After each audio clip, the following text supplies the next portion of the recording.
everyone and welcome back to my YouTube channel. I hope you all enjoyed the first YouTube video. Now you've seen me at my worst, it's only going to get better. I feel like I didn't properly welcome you and introduce myself on my last video, so I'm going to do it now.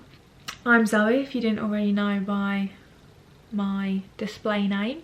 So the reason I've started this YouTube channel, and it's taken me a while to build up the courage to put this out there, is that I want to share with you something that I'm very passionate about. I'm very passionate about building awareness for this subject. I want to let other girls out there who are dealing with any similar issues know that they're not alone. But I still want to keep this channel very lighthearted and fun.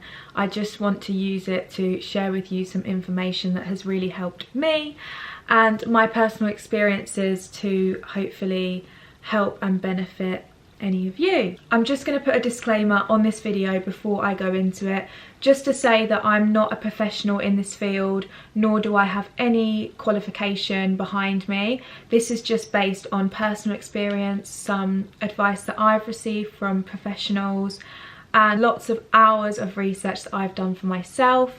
I'm not against anything that has been spoken about in this video. I just think there needs to be a lot more awareness brought out about it.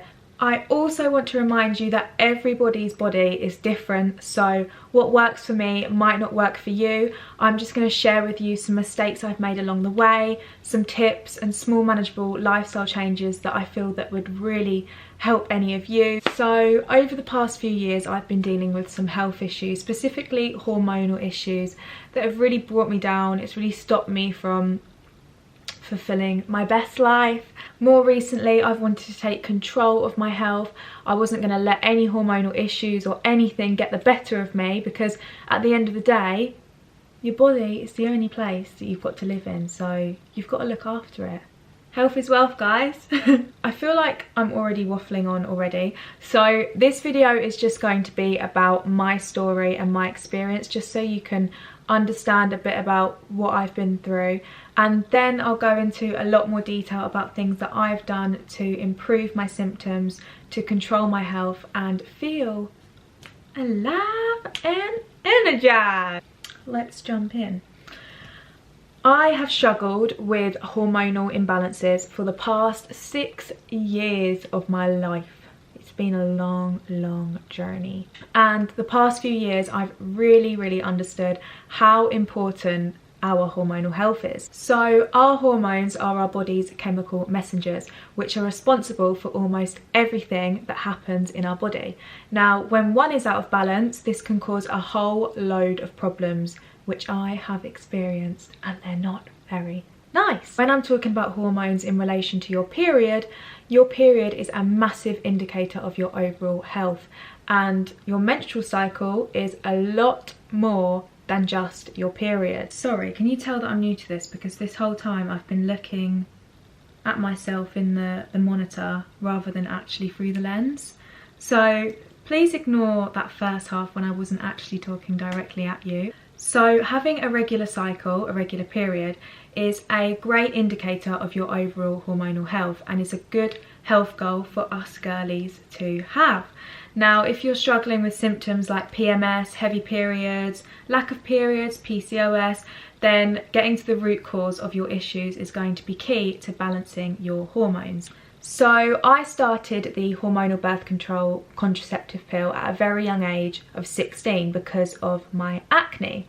Before starting the pill, I had very regular periods. I had no symptoms of PCOS, none of the symptoms I have now. I was, you know, your normal, your hormonal balanced gal. Little did I know the potential side effects of the birth control pill and its long-term use, which is something I'm going to be talking about towards the end. As mentioned, I went on the birth control pill because of my acne, which I was on for a few years before coming off it. I didn't really think that it was clearing up my skin. It wasn't providing any benefit to me. I wasn't using it for contraceptive reasons, so I thought, why not come off it? Now, coming off the pill, I didn't have a period. My skin was at its worst it's ever been. I can put up a picture, a video here or here. And I started to get excessive hair in unwanted places, which is something called horistium, which, fun fact, if you've watched The Greatest Showman, the girl who has the beard actually suffered from PCOS. So, you know, I could join the circus. I may put a photo up here of that symptom that I deal with. It is something that, you know, it's quite vulnerable for me to share, but we all have our physical hang-ups, and what you see on Instagram or what you see of our best bits isn't always what we're actually going through and dealing with deep down inside. So I went to the doctors and asked why I'm not getting a period. This is not normal.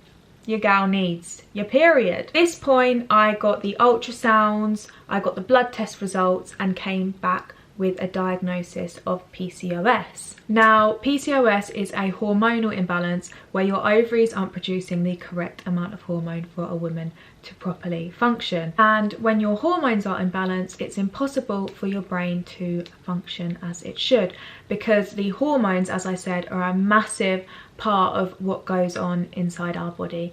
They are chemical messengers that make every process in our body work. So a typical PCOS diagnosis, and one outlined in the Rotterdam criteria, would mean that you have 3 things, which are irregular periods, excess androgens, which are high levels of male hormone, and enlarged cysts on your ovaries.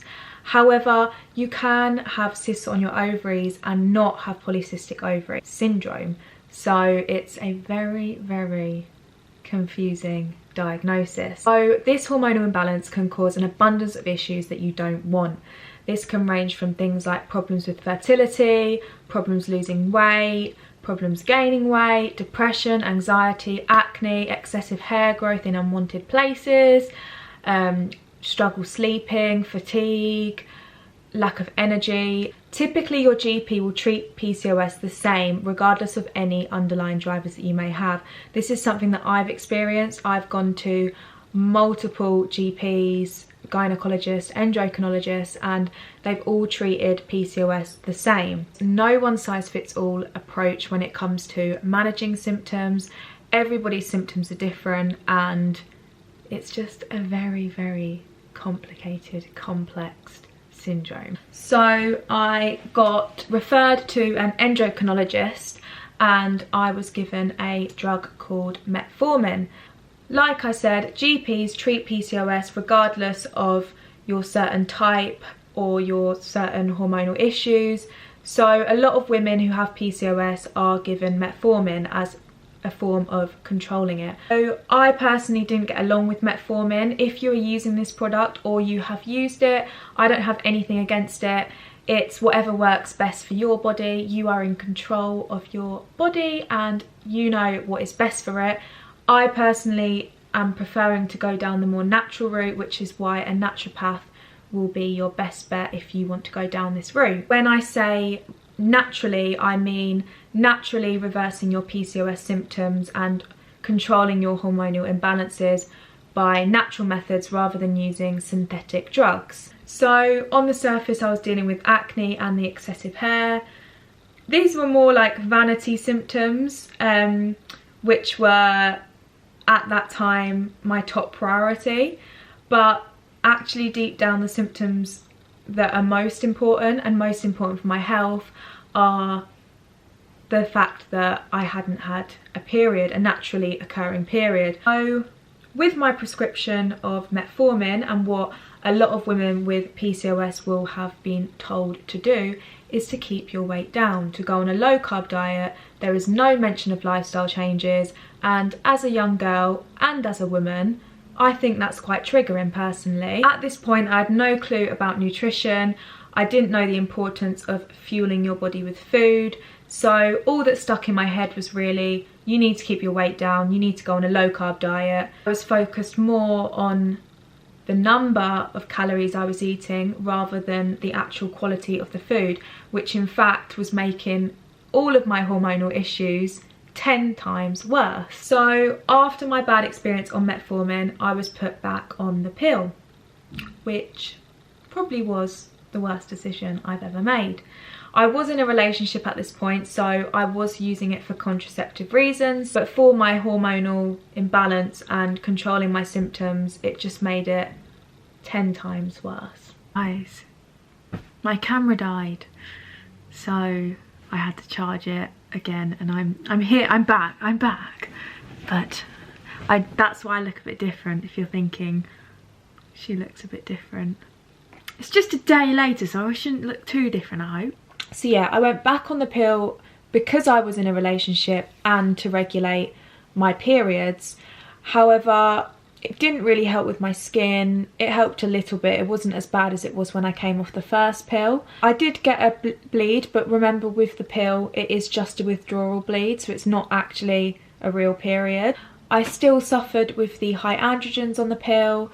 I had the hairs on my neck, here, just very hairy. It wasn't helping with my skin, so I thought I'd do something else about it, which is why I started limiting dairy. And now that was the biggest thing that helped my skin and made it better. I did start to focus more on nutrition. Instead of focusing on processed foods, low calorie, I started adding in more wholesome, real foods. My skin still wasn't clear.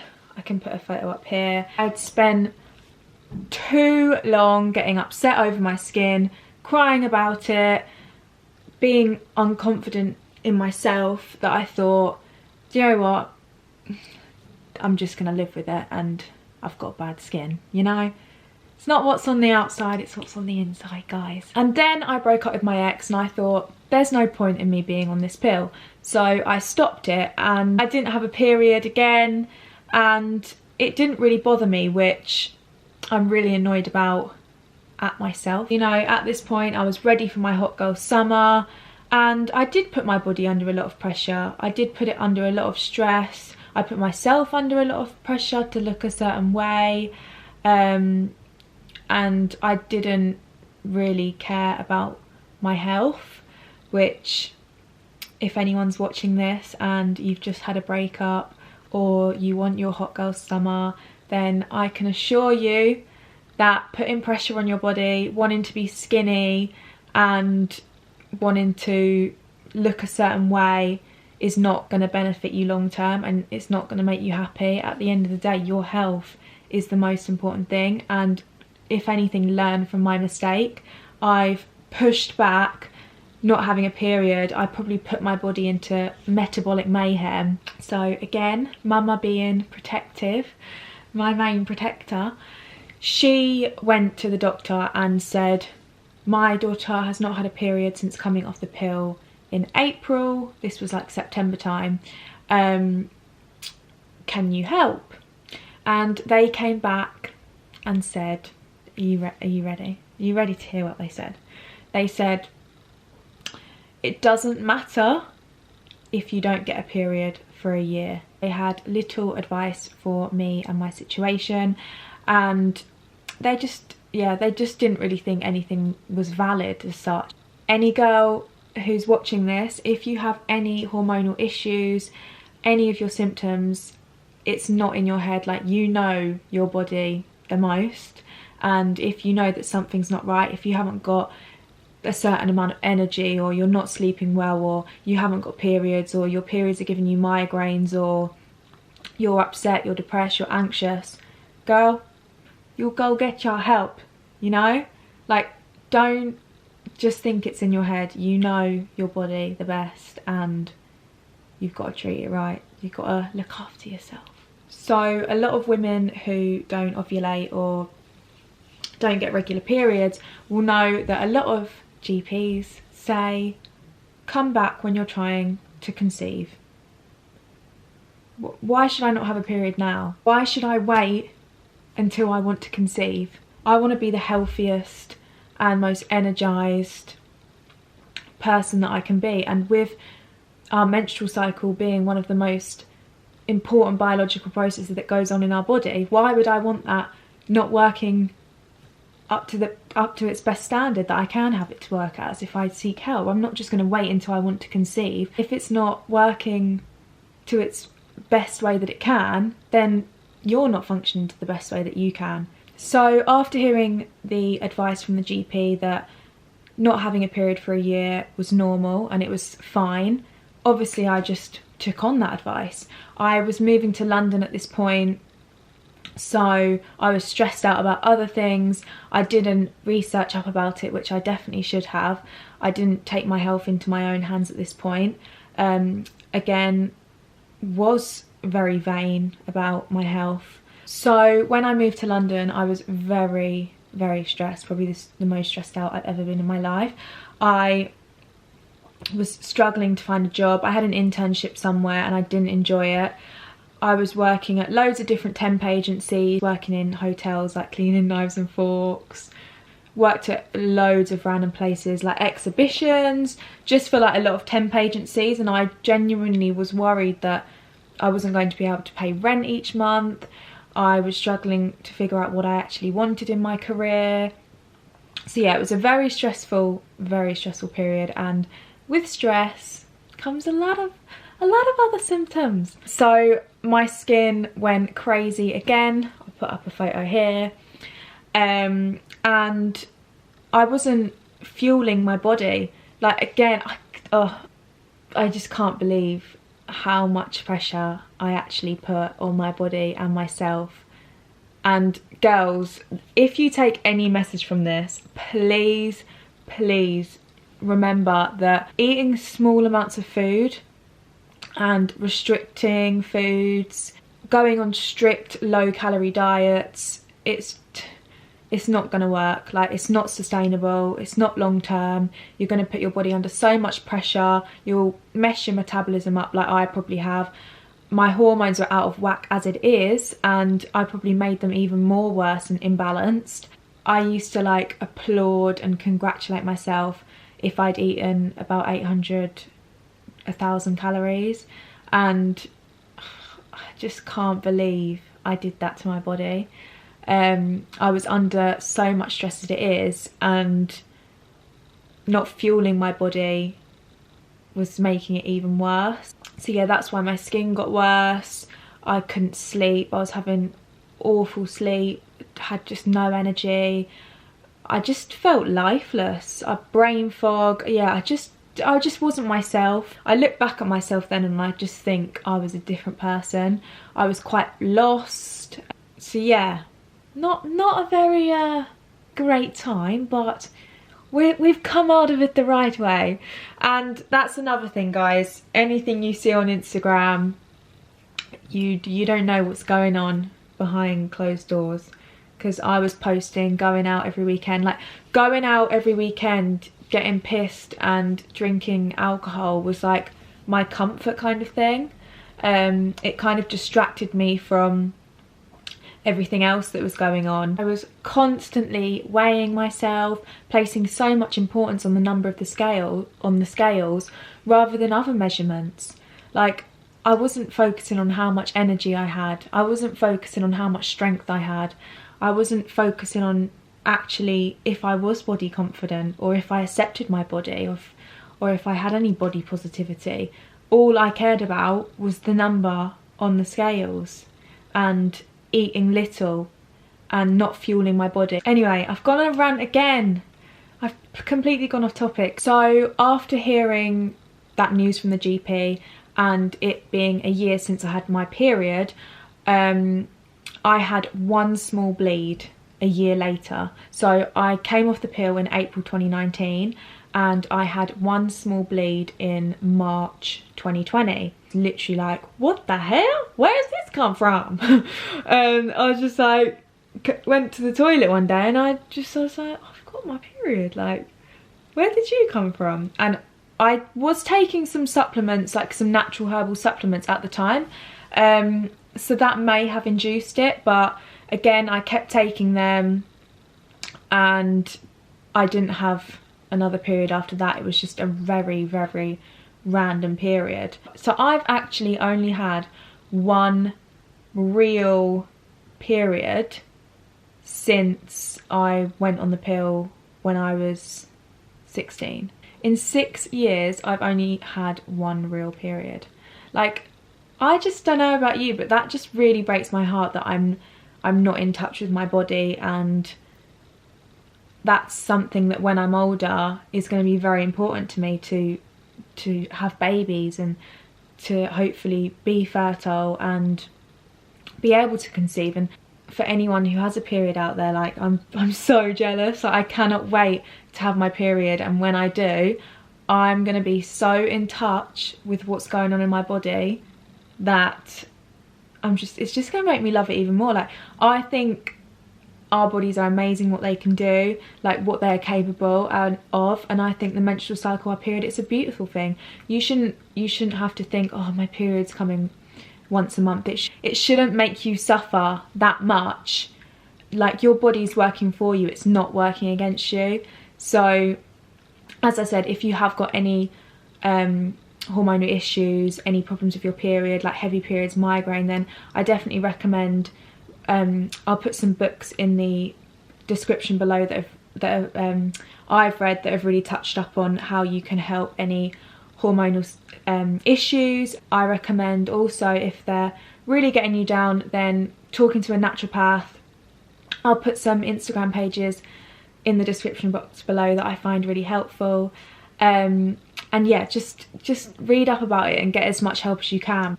So when it came to lockdown in 2020, our first lockdown, gosh, I feels like, oh my gosh, that's literally like nearly a year ago. That's crazy. I was like, do you know what? I need to do something about this. It's not normal to not have a regular cycle.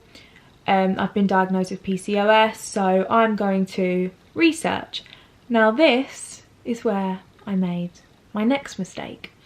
As I've mentioned before, there is no one size fits all approach with PCOS, although a lot of the stuff online is helpful with diet, nutrition, small lifestyle changes that everyone can make to impact their overall health and hormonal issues. There was one page on Instagram that I was following that encouraged women to go dairy and gluten free for PCOS. Now, as I said, everyone's different. There is no one size fits all approach. Some advice that I've been given to me and I would give to you if you are struggling with PCOS is just to address your problems as a hormonal imbalance rather than PCOS, because it is such a tricky diagnosis and you do start getting overwhelmed and complicated by all the different terms, everything you're researching.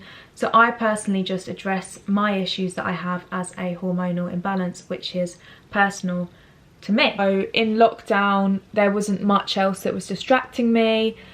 Dairy wasn't a problem for me to cut out. I'd already cut it out quite a bit already. So I decided to cut out gluten as well.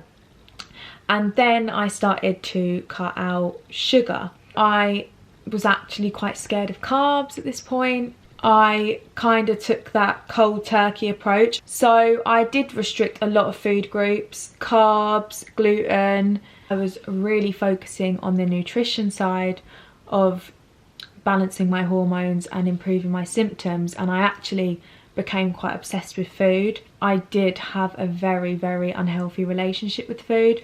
I was very, very restrictive.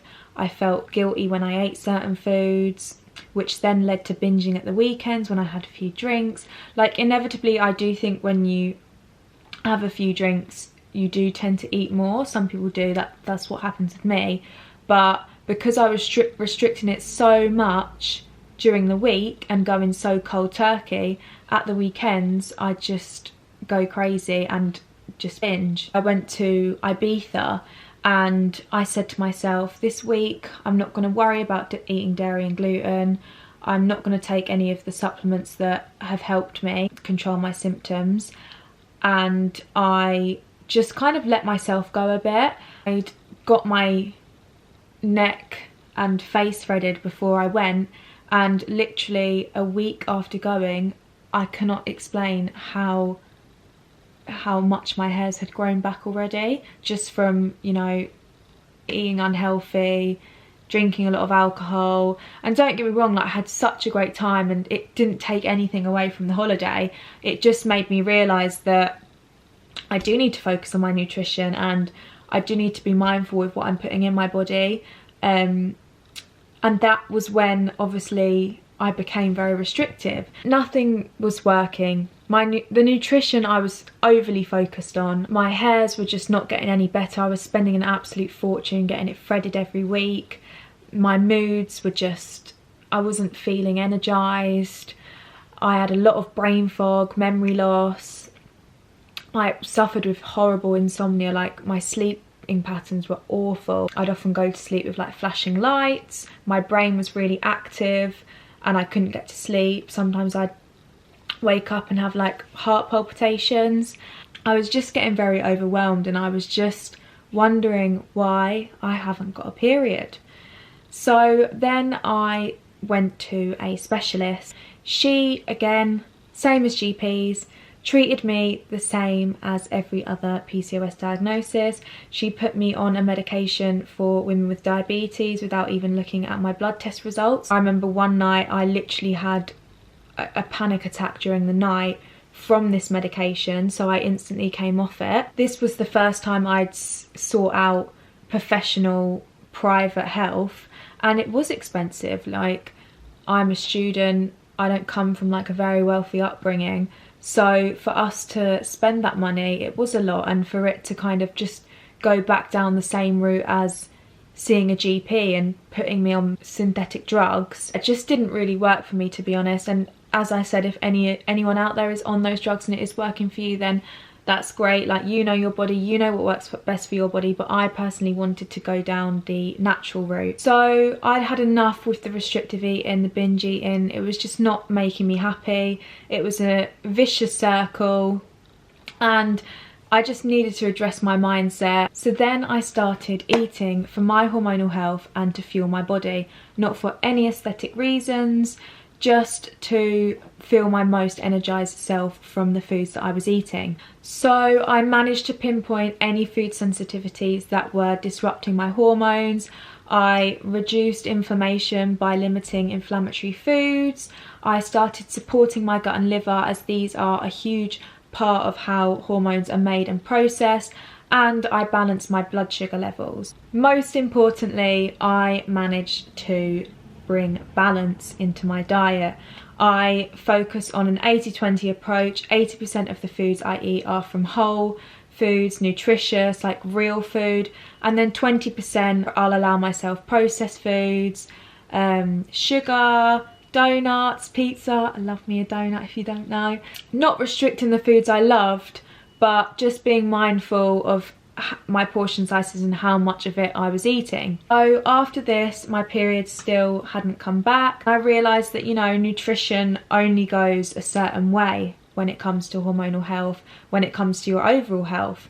There are definitely other things that come into play when it comes to your health. I needed to stop being so obsessed with nutrition and my diet. So this is when I found out about the root cause approach, which is mainly recognised in naturopath practice. A lot of the people I was following who took the root cause approach were Australian practitioners or American, and I actually struggled to find one that I liked in the UK. After a lot of research, I found a lovely lady who I'm working with at the moment to get my periods back. So she went through my tests, all my symptoms. We basically came to the conclusion that I had pill-induced PCOS.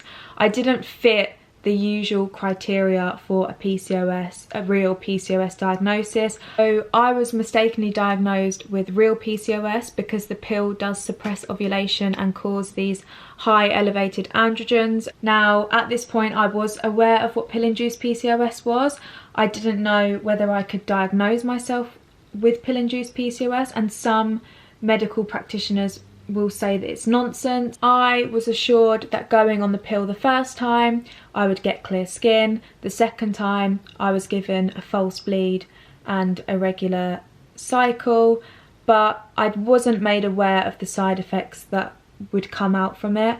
I didn't expect myself to be growing hairs out of my face. I didn't expect to not have a period, to be suffering with insomnia, brain fog, lack of energy.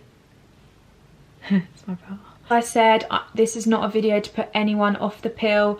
I'm not against the pill. I just feel like we need to be made aware of the side effects that it may have. There are individual differences in both environment and genetics that may make you more predisposed to pill-induced PCOS. Some women on the pill or coming off the pill are fine with it. Some, like me, have been wrecked by it. I went through long-term exposure to the synthetic hormones in the pill, and obviously I went on it at a young age.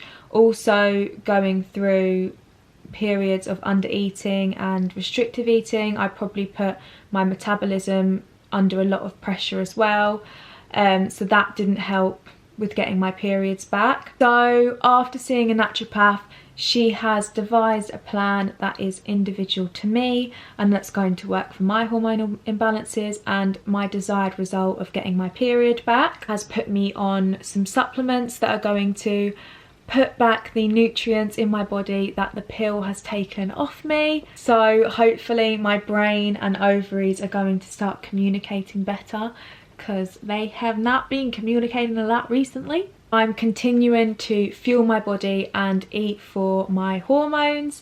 I'm improving my sleep, managing stress better, and making sure that I'm moving my body, getting enough exercise in. I've addressed my mindset. I've realised that I am going to take control of my hormones and I will get my period back and I will feel my best energised self.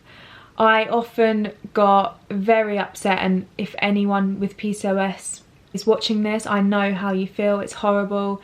You literally feel like you are controlled by it. There were certainly times that I felt consumed and overwhelmed with all the information out there. With my story, you can see that there is a great deal of trial and error, but hopefully with my platform and me being able to share this with you, hopefully you'll be able to not make some of the mistakes that I've made, so that you can take control of your hormonal health and become the best. I know it's cringe, but become the best version of yourself. That's what I want to say, and I'm gonna say it. I know it's cringe, but I gotta say it. It had to come out at one point. To anyone that does have any hormonal imbalances and most importantly doesn't have a regular period, I really do encourage you to seek help, to not ignore this. Like, the journey and progress of improving my health, becoming more energized, is really where the self-growth and confidence come from, not how I looked,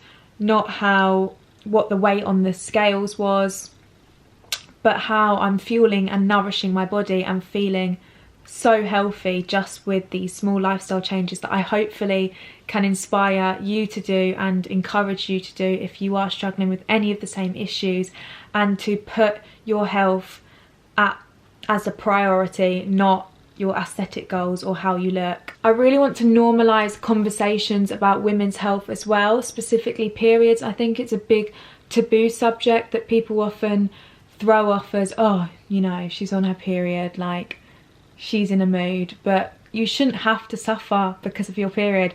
As I said, your period is a beautiful process that goes on in your body. Like, we shouldn't hate on it. I know it's like an awkward time of the month, but suffering because of your period, that shouldn't be happening. Like, it's just a sign of your body needing more attention, and that there may be a small hormonal imbalance. As I said, your body is working for you, not against you, and so are your hormones. There are no bad hormones in your body.